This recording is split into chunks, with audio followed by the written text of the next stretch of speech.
এখন ভোর 5টা বাজে রাত। এই যে দেখেন কোরিয়ানরা যাচ্ছে, কোরিয়ান। আর কোরিয়ানরা যেখানে যায় দল বেঁধে যায়। এখন এই যে সংকেত দিচ্ছে, এখন এই যে এখন 2 কিলোমিটার যেতে হবে। বাংকার হলো এখান থেকে 2 কিলোমিটার দূরে, যে প্রজেক্টগুলাই ওইখানে হলো বাংকার। এখন ওইখানেই যেতে হবে আমাদেরকে, ওই বাংকারে। তাহলে বলেন, দিন নাই রাত নাই, মানে যে কোনো সময় হামলা হতে পারে, দৌড়াই যেতে হবে বাংকারে। আর আমাদের এই ক্যাম্পে অনেক কোরিয়ান থাকে। আর কোরিয়ানরা সব গ্রুপ, মানে দল ছাড়া ওরা খুব কম ঘোরাফেরা করে, 2-5 জন খুব কম ঘোরাফেরা করে, বেশিরভাগ হলো গ্রুপ।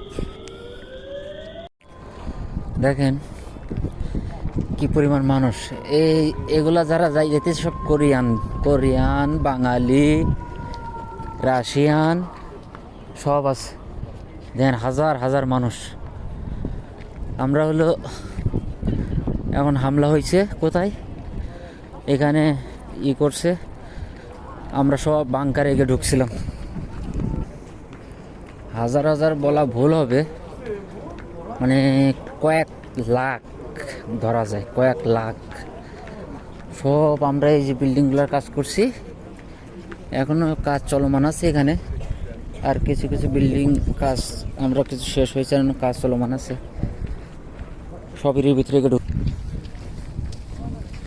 হ্যাঁ, মানুষ তো বহুত। হ্যাঁ।